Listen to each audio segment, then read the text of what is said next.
Hello children, welcome to the class.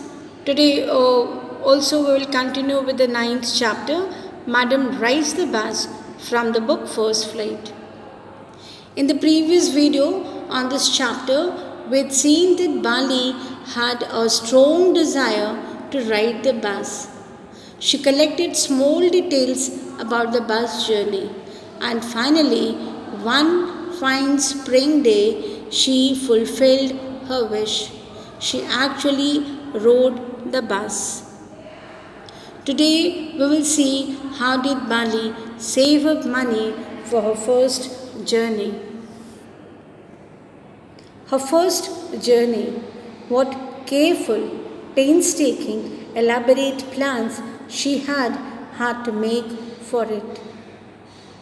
She had thriftily saved whatever stray coins came her way, resisting every temptation to buy peppermints, toys, balloons, and the like. And finally, she had saved a total of 60 paise. How difficult it had been, particularly that day at the village fair, but she had resolutely stifled a strong desire to ride the merry-go-round, even though she had the money. So Bali had planned for the ride very carefully. She had saved 60 paise for the bus journey with sacrifices. She had registered the desire to buy peppermints, toys, balloons, and the like. She also killed her desire to ride the merry-go-round even though she had the money. She had planned her first journey for long. After she had enough money saved, her next problem was how to step out of the house without her mother's knowledge. Her next problem was how to slip out of the house without her mother's knowledge. But she managed this without too much difficulty. Every day, her mother would nap from about 1 to 4 in the afternoon. These hours could be used for her first excursion outside the village.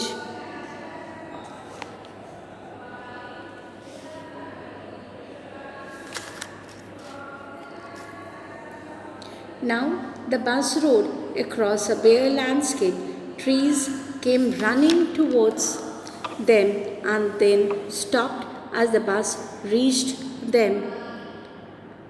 Trees came running towards them but then stopped as the bus reached them and simply stood there helpless for a moment by the side of the road before rushing away in the other direction. Sometimes the birds seemed to strike oncoming vehicles or a pedestrian crossing the road. Sometimes the bus seemed on the point of gobbling up another vehicle that was coming towards them or a pedestrian crossing the road. Suddenly, a cow with raised tail came in front of the bus.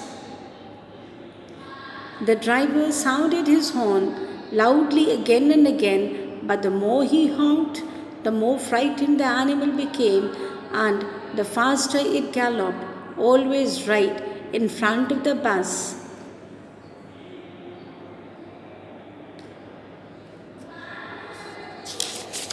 Bali laughed and laughed until there were tears in her eyes.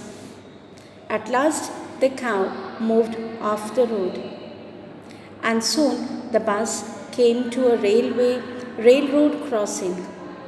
A speck of a train could be seen in the distance, growing bigger and bigger as it drew near. Then it rushed past the crossing gate with a tremendous roar and rattle, shaking the bus.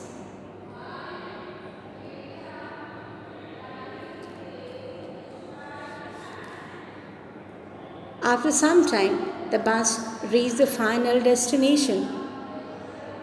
Then the bus stopped and everyone got off except Bali. So all the passengers got down. The conductor asked Bali to get down, but she told that she was there for the bus ride. She also told that she was afraid. Hey lady, said the conductor, aren't you ready to get off?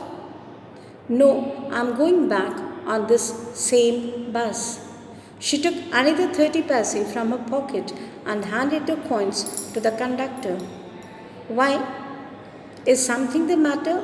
No, nothing's the matter. I just felt like having a bus ride, that's all. Don't you want to have a look at the sights now that you are here all by myself? Oh, I'd be much too afraid. So, Bali remained on the bus and had taken a return ticket from the conductor. The conductor asked Bali to have a cold drink and even offered her from his side. Well, then why not go to that stall over there and have something to drink? Nothing to be afraid of about that either. Oh no, I couldn't do that. Well, then let me bring you a cold drink. No, I don't have enough money. Just give me my ticket, that's all. It will be my treat and not cost you anything. No, no, she said firmly. Please, no. So the conductor asked Bali to have a cold drink and he even said that it will be a treat, his treat. It will be his treat and not cost her anything. But she firmly refused. This shows that Bali had a lot of self will and pride. The conductor shrugged and they waited until it was time for the bus to begin the return journey again. So, in the next class, children, we'll see what happens during the return journey. Thank you.